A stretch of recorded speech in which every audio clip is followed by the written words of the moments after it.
আর এবারে সামলাতে পারবে? না না না না না, এবার কৃষ্ণচন্দ্র জব্দ হবেই হবে, তবে একটু অন্যরকম ভাবে।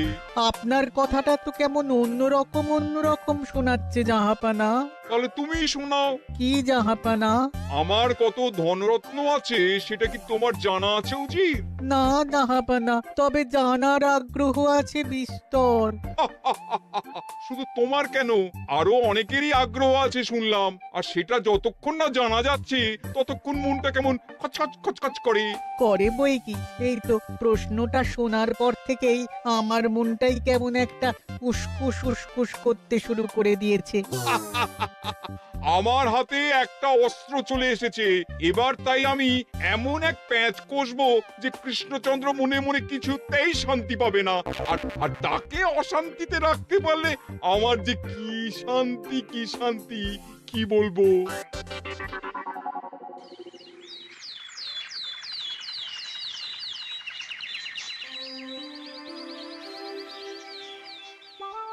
কি যে বলি, মানে এমন আমন্ত্রণ পেলে তো আর না বলা যায় না। যে আমন্ত্রণ পত্র পেয়ে আপনি এত উল্লসিত আনন্দিত, সেই আমন্ত্রণ পত্র কার মহারাজ? আমার অনুমান এই পত্র নিশ্চয়ই নবাবের। তোমার অনুমান একেবারে সঠিক রাজ্যতীষী। উমা, তাই বুঝি আপনি এত খুশি? সব দেখে শুনে আমারও তো খুব আগ্রহ জাগছে।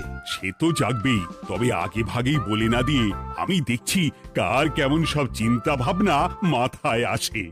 খবর তো একটা আছেই মহারাজ, তবে কথাতেই আছে না, যত হাসি তত কান্না। তাই ভালোর বদলে খারাপটাই মনে আসছে যে বেশি করে। বোঝো ঠেলা, সবকিছুতেই খালি ঘেঁটে দেওয়া। সত্যি গোপাল, আজকাল যেন সবেতেই তুমি নেতিবাচক কথা বলো। এটাই তো গোপালের স্বভাব মহারাজ। সে যাই হোক, গোপালের অকর্মণ্যতা টের পেয়েই বোধ হয় নবাব শুধু আমাকে আর মন্ত্রীকে মুর্শিদাবাদে যাওয়ার নিমন্ত্রণ করেছেন। বেশ তো, ঘুরে আসুন না তবে, শুভস্য শীঘ্রম। তবে দরকার পড়লে এই ভাঙা কুলো গোপালকেই দরকারে লাগবে, কথাটা যেন খেয়াল থাকে মন্ত্রী মশাই।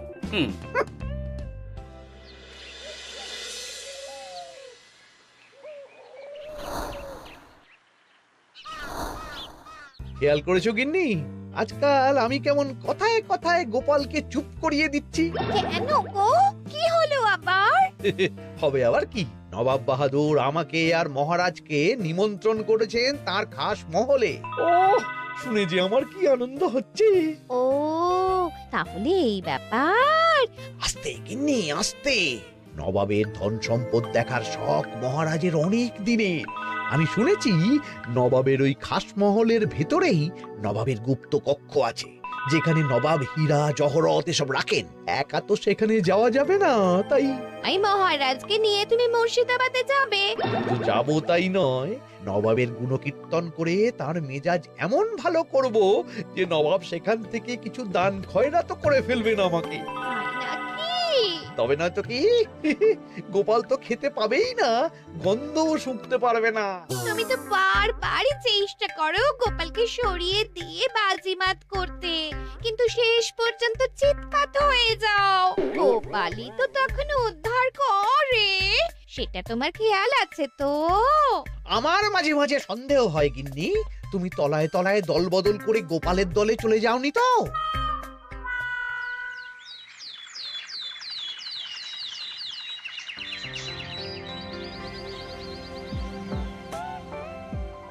এবার বুঝলে তো দাদু, আমরা কিন্তু তোমারই দলে। ঝালে ঝোলে অম্বলে সব সময় তোমার সঙ্গে সঙ্গে থাকি। তাই যখনই পাই তখনই তোমাকে সেবা করার সুযোগ হাতছাড়া করতে চাই না, কি বুঝলে? তাই বলে পড়া ছেড়ে তোরা এখন দাদুকে হাওয়া করছিস? তুমি বুঝবে না দিদা, দাদুকে শুতে বসতে হাতে রাখলে লাভ আছে। সে তো বটেই, আর তুমি বা শুয়ে আছো কেন? তোমার কি কাজকর্ম কিছু নেই? পড়ে পাওয়া 14 আনার ছুটি কাজে লাগিয়ে কদিন ভাবছি দিব্যি গায়ে হাওয়া লাগাবো, বুঝলে গিন্নি? আর আমরা এসে সেটাই করে দিচ্ছি। সে তো দেখতেই পাচ্ছি, তা ছুটিটা কি শেষ শুনি? ওদিকে মহারাজ আর মন্ত্রীমশাই নবাবের কাছে গেছেন, তাই এদিকে আমি শুয়ে পড়েছি, এই আর কি। কথাতেই তো আছে, চাষি গেল ঘর, লাঙল তুলে ধর, তাই না গিন্নি? কথায় কথায় দাদু ভালোই দিয়েছে। কোথায় মহারাজ তোমাকে সঙ্গে করে নিয়ে যায়নি বলে তোমার আফসোস হবে তা নয়, উল্টে তুমি শুয়ে শুয়ে হাওয়া খাচ্ছ। আমার মন বলছে শুধু আমি নয়, নবাবও বাজাচ্ছেন ওদিকে। মহারাজ আর মন্ত্রীমশাইকে ঘটা করে কি আর এমনি এমনি ডেকে নিয়ে গেছেন সেখানে?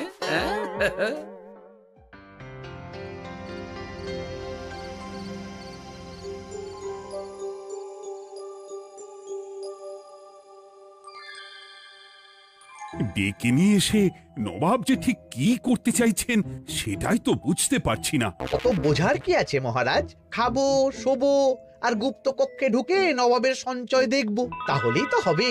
তাই কি আর হবে কে জানে। না না, জানতে তো আমাকে হবে।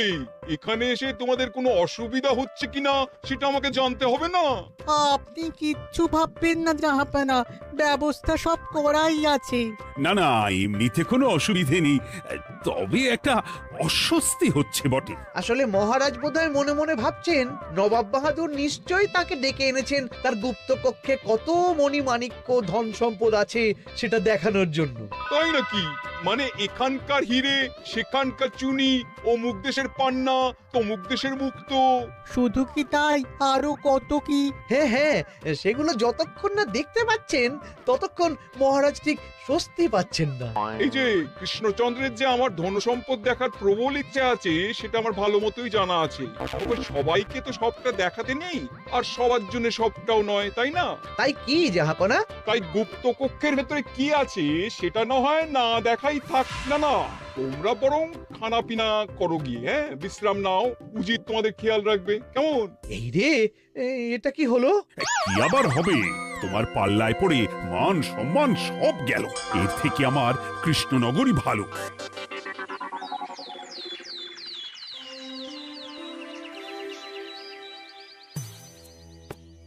মুর্শিদাবাদ থেকে ফিরে আসার পর থেকেই কেমন থমথমে মুখ করে বসে আছেন মহারাজ। ব্যাপারটা কি? খাতির যত্ন কেমন হলো মহারাজ? কোনো ত্রুটি ছিল নাকি? না না, তেমন কিছু নয়, তবে যে উদ্দেশ্যে নবাবের কাছে যাওয়া সেটাই তো সফল হলো না। গুপ্ত কক্ষে ঠিক কি কি ছিল সেটাই তো জানা হলো না, তাই না মহারাজ? উদ্দেশ্যটা আসলে কার ছিল সেটা আমি এখন ঠিক বুঝতে পারছি। তোমাকে আজ সাফাই দিতে হবে না। সেই বুঝবেন, তবে দেরিতে বুঝবেন। কি আর করা যাবে, ফলে যা হওয়ার তাই হবে। না না, তাই বলে নবাব যেভাবে তার গুপ্ত কক্ষে ঢুকতে না দিয়ে আমাকে অপমান করেছেন সেটা আমি মোটেই মেনে নিতে পারছি না। মহারাজের এই অপমানের শোধ তুলতে পারে একমাত্র গোপাল, আমি নিশ্চিত। ঠিক বলেছেন, গোপাল যদি দেয় কোনো চাল তাহলেই নবাব হবেন নকল। না না, এর মধ্যে গোপালের ঢোকার কোনো দরকার নেই। এটা মহারাজ আর নবাবের ব্যাপার। তুমি চুপ করো, কে কোথায় ঢুকবে সেটা আমায় দেখতে দাও। এখানে আর দেখার কি আছে মহারাজ? নবাবের মুখের ওপর তো আর কিছু বলা যাবে না। তুমি বলো গোপাল, সুযোগ পেলে তুমি নবাবকে পাল্টা শিক্ষা দিতে পারবে কিনা? সুযোগ পাওয়া যায় না মহারাজ, সুযোগ তৈরি করে নিতে হয়। তাই আমি সুযোগ তৈরিও করব আর তার সদ্ব্যবহার করব।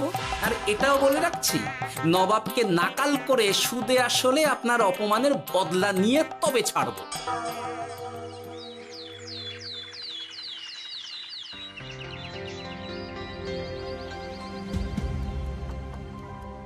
কি হলো জাহাপানা, আপনি যেমনটা চেয়েছিলেন তেমনটাই তো হলো। মহারাজ কৃষ্ণচন্দ্র মনের কথা মনেই চেপে রেখে মুখ চুন করে পালালো, তারপরেও আপনার মন ভালো নেই? না না হুজির, ঠিক জমলো না। তার উপর আবার এই বেনামি পত্র। সে কি, মহারাজ কৃষ্ণচন্দ্রকে অপমান করে তাড়িয়ে দেওয়ার পরেও জমলো না? হ্যাঁ, আর কোন পত্রের কথা বলছেন জাহাপানা? কে পাঠিয়েছে, কোথা থেকে পাঠিয়েছে কিছুই বুঝতে পারছি না। তবে দু চার কথা যা লেখা আছে এতে, তাতেই তো চোখ কপালে উঠেছে। আমার খাস মহলের ব্যবস্থাপনায় নাকি ত্রুটি আছে, অতিথি আপ্যায়নে বিস্তর গলদ। সেটা আবার 5 কান? এই না, মানে 1 কান হলো কি করে? কানাকানি হোক বা না হোক, জানাজানি হতে কিন্তু দেরি নেই। নাও থালা সামলাও, এদিকে গোপালও এসে হাজির। এমনি এমনি কি আর এসেছি জাহাপনা? আসলে মহারাজ এসে আপনার খাসমহলে ছিলেন বটে, তবে যে শয্যায় মহারাজকে শুতে দেওয়া হয়েছিল সেটা ছিল অসমান আর শক্ত। তাই আমি ছুটে এসেছি আপনার এইরকম নিম্নমানের সামগ্রী আর ব্যবস্থাপনা দেখার জন্য। এখানে আবার দেখার কি আছে? সবাই তো জানে নবাবের ধন সম্পদের কথা, এবার না হয় আমি নবাবের দৈন্য দশার কথা জানাবো সবাইকে। এইসব কি হচ্ছে কিছুই তো বুঝতে পারছি না। প্রথমে এই পত্র, তারপর গোপালের অভিযোগ এই মাত্র। না না না না, এই রকম হতেই পারে না। কি হতে পারে না জাহাপনা? আমার শয্যায় কোনো গলদ নেই, আর এটা শুধু তুমি চোখেই দেখবে না, একবার শুয়েও দেখবে। আজ রাতটা তুমি আমার খাস মহলেই কাটাবে, আর ওই শয্যাতেই শোবে। হ্যাঁ, এই রকম করবেন না জাহাপানা, গোপালকে বিশ্বাস নেই, কখন যে কি করে ফেলবে তখন দেখবেন মাথা চাপড়াতে হবে। তবে এটাও শুনে রাখো গোপাল, যে গুপ্ত কক্ষ আছে যেখানে হিরে জহরাত প্রসাধনী সামগ্রী ইত্যাদি প্রভৃতি রাখা আছে, তার দরজা কিন্তু কোনো মতেই খুলবে না। সত্যি কথা বলতে কি, সেই গুপ্ত কক্ষ দেখার স্বাদ আমারও ছিল বটে, তবে কি আর করা যাবে, নবাব যেমন বলবেন সেটাই মেনে নিতে হবে। তবে মনটা আনচান করবে, এই আর কি। যাক, গোপালের মনের মধ্যেও অস্বস্তি ঢুকিয়ে দেয়া গেছে তাহলে। বাবা, ছুঁচ হয়ে ঢোকার সুযোগ পেয়েছি, এবার ফাল হয়ে বেরোবো।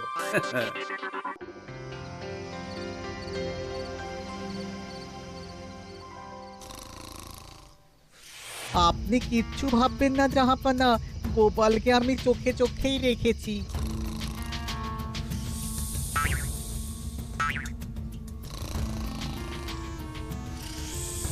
কিন্তু দেখে তো মনে হচ্ছে গোপালের শুতে কোনো অসুবিধা হচ্ছে। তা কি করে হয় জাহাপানা? অবশ্য কায়দা করে গোপালের মনে যে গুপ্ত কক্ষের ভাবনা ঢুকিয়ে দিয়েছেন, হতে পারে তার জন্যই সে আনচান করছে।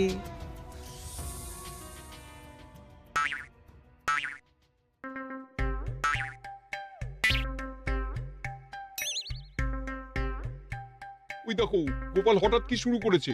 তাই তো, কিন্তু কি করতে চাইছেটা কি? কি হলো গোপাল, কিছু বলবে নাকি? কি আমি কোথায়? ও, এটা তো রাসমহলই মনে হচ্ছে। এখানেই তো তুমি ছিলে, কি মুশকিল। আচ্ছা, তোমার অসুবিধাটা ঠিক কোথায় হচ্ছে বলো তো? না না, শুতে তেমন কোনো অসুবিধা বোঝার আগেই তো অন্য অসুবিধা শুরু হয়ে গেল। আসলে সত্যি সত্যি তো আর গুপ্ত কক্ষে ঢুকতে পারিনি, তাই স্বপ্নে ঢুকেছিলাম মনে হলো। তারপর সেখানে ঢুকেই দেখতে পেলাম বস্তা বস্তা ধনরত্ন। আমি তো সেই বস্তার ভেতরে হাত ঢুকিয়ে সেগুলোকেই তো হাত দিয়ে তুলছিলাম। এবার তো বুঝতে পেরেছো যে তুমি স্বপ্ন দেখছিলে। এবার ঠিকঠাক ঘুমো তাহলে।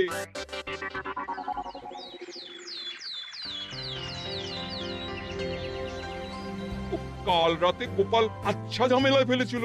কবে ফেলে না জাহাপানা? আমাকে নিয়েই আলোচনা চলছে মনে হচ্ছে। ভুল কিছু মনে হয়নি, সে যাই হোক। এখন বলো দেখি, খাস মহলের সজ্জাটা কেমন ছিল কাল রাতে? সে আর কি করে বলি জাহাপনা, স্বপ্ন দেখার চক্করে ঘুমের দিকে তেমন মন দিতে পারিনি যে। গোপাল মানেই গোলমাল, আবার বাহানা দিতে শুরু করেছে। তাই বলছিলাম কি, আর এক রাত না ঘুমোলে ঠিক মতো বলতে পারবো না। বেশ তো, আর এক রাত থাকো না হয়, তবে আমারও একটা শর্ত আছে।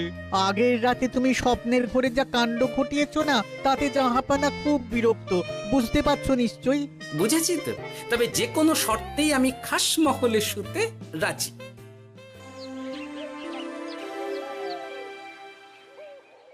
আমার এক কথায় রাজি হয়ে গোপাল নবাবের কাছে ছুটে গেল, কিন্তু কই, এখনো তো ফিরে এলো না। এমনও তো হতে পারে মহারাজ যে নবাব গোপালকে আটকে রেখেছেন। কেন? গোপাল তো দাবি করে যে সে তার বুদ্ধির জোরে যে কোনো বাধা বিপত্তি থেকে বেরিয়ে আসতে পারে। এবার তাহলে ফেঁসে গেল কি করে? না না, গোপালের কোনো বিপদ হবে না, দেখবেন গোপাল এবারেও ঠিক বেরিয়ে আসবে। হ্যাঁ, গোপাল আসবে হেসে হেসে, মহারাজ দেখবেন বসে বসে। আমার ধারণা কিন্তু যে কোনো শর্তেই নবাব গোপালকে শায়েস্তা করেই ছাড়বেন। গোপাল যখন নিজে থেকে নবাবকে খোঁচাতে গেছে, তখন আঁচড় তো খেতেই হবে। কি জানে নবাব আবার গোপালকে কিভাবে জব্দ করছেন, কি জানি।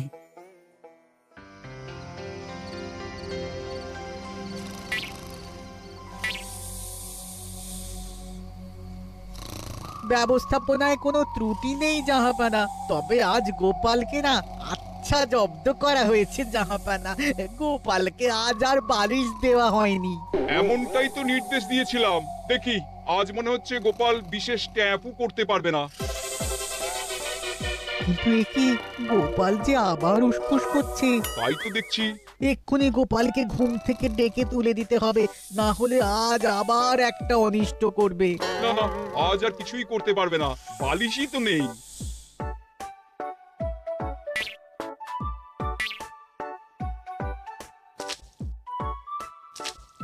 এ কি, গোপাল তো আবার শুরু করে দিয়েছে। ধরো ধরো ধরো, এক্ষুনি ধরো ওকে।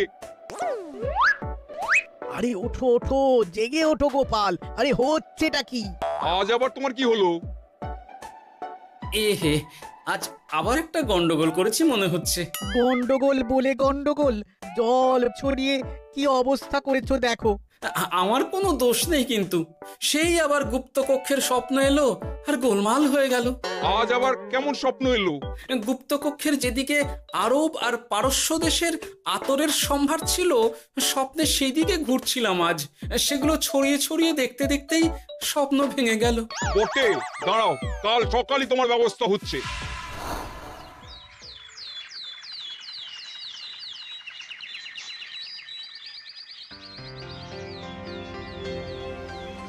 গোপালের বিদায় করার ব্যবস্থা পাকা হয়েছে তো উজির? কি যে বলেন জাহাপানা, আপনি কিছু করতে বললে আমি কি সেই কাজ ফেলে রাখি নাকি? কি ব্যবস্থা করলে শুনি?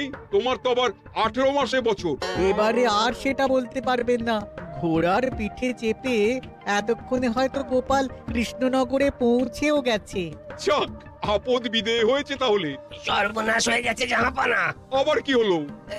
গোপাল তো ওই খাসমহল ছেড়ে যায়নি, উল্টে কোথা থেকে একটা ওই ঢেঁড়া জোগাড় করে এনে ওই সবকিছু ঘেঁটে দেওয়ার চেষ্টা করছে। বোঝো ঠেলা, এবারে নবাবই দেখুক কি করে সামলাবে।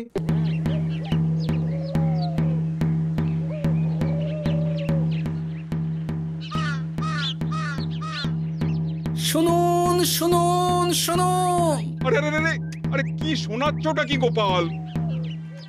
এখনো শোনাইনি, তবে শোনাবো ভাবছি। সবাইকে জানাতে গেলে এই ঢাড়া পেটানো ছাড়া আর উপায় কি? কিন্তু জানাবেটা কি? এই যে নবাব যে অতিথিদের ডেকে এনে তাদের নিশ্চিন্তে ঘুমোতে দেওয়ার ব্যবস্থা করতে পারেন না, এটা তো সবার জানা দরকার। কি বিপদ! না না না না, এই বদনাম নিয়ে আমি গোপালকে কোথাও যেতে দেবো না। তাহলে কি করতে হবে জাহাপানা? আজ ও রাতে গোপাল খাস মহলে শোবে। এই তো এবার পড়েছেন গোপালের জালে।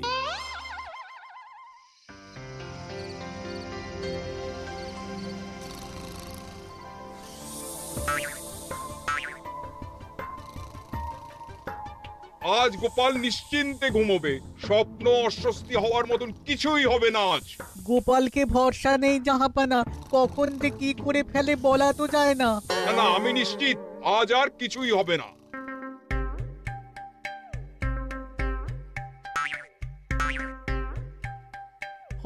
হবে না বলতে বলতেই হতে শুরু করেছে জাহাপানা। আরে ওকে গিয়ে চেপে ধরো এক্ষুনি। ঘুমের ঘোরে আবার কি করছো গোপাল? এবার আবার কি হয়েছে? আবার কি স্বপ্ন দেখছিলে নাকি? কি মুশকিল হলো বলুন তো দেখি। গুপ্তকক্ষে ঢুকতে পারিনি, কিন্তু তার স্বপ্ন দেখা তো থামছে না। তার মানে? আজ স্বপ্নে দেখছিলাম গুপ্তকক্ষের একদিকে দামি দামি রেশমি কাপড়, মসলিনের বিপুল সম্ভার, ওই সেগুলোই টেনে টেনে দেখছিলাম আর কি। তাই বলে পর্দা ধরে টানাটানি করতে হবে? ওই দেখুন, ওগুলোকেই তো মসলিন ভাবলাম। না না না না, এবার আমি মনে মনে স্থির করে ফেলেছি এই ঝামেলা থেকে বেরোবার একটাই উপায়, আর সেটাই এবার আমি করব।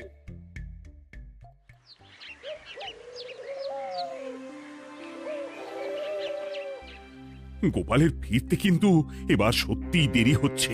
দেখুন, হয়তো গোপাল বেশি বাহাদুরি দেখাতে গিয়ে ফেসে গেছে। হেসে নয়, এই যে কেমন হেসে হেসেই এসেছি দেখুন। এই তো গোপাল ফিরে এসেছে।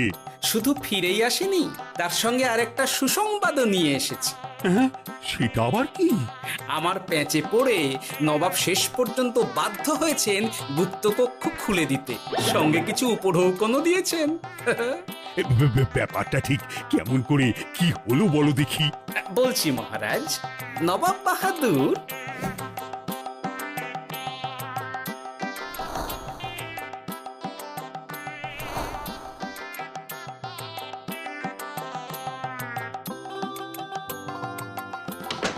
এসো গোপাল, তোমার জন্য আমি গুপ্ত কক্ষের দরজা খুলেই দিলাম।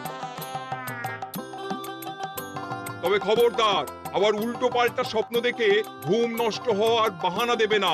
আর কৃষ্ণচন্দ্রকে গিয়ে বলবে তারও আর গুপ্ত কক্ষ দেখতে আসার কোনো বাধা নেই।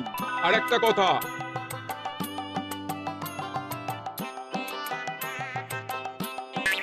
এইসব নিয়ে খুশি থাকো, তবে নবাবের খাস মহলের নিন্দে করে আবার ঢেঁড়া পিটিও না যেন। এমনিতেই সেই অভিযোগপত্র নিয়ে নবাব বাহাদুর চিন্তিত। সেই চিন্তা ঝেড়ে ফেলুন জাহাপনা, কারণ ওটা আমারই দুষ্ট বুদ্ধির ফল। অবস্থা বুঝে ওই ব্যবস্থা আমিই নিয়েছিলাম। হ্যাঁ আগে হ্যাঁ। সাবাস গোপাল, তুমি তাহলে শেষমেশ যে কোনো উপায়ে নবাবকে মাথা নোয়াতে বাধ্য করলে। আপনাকে কেউ অসম্মান করলে আমি যে নিজেকে সামলে রাখতে পারি না মহারাজ। সত্যি গোপাল, তোমার তুলনা হয় না।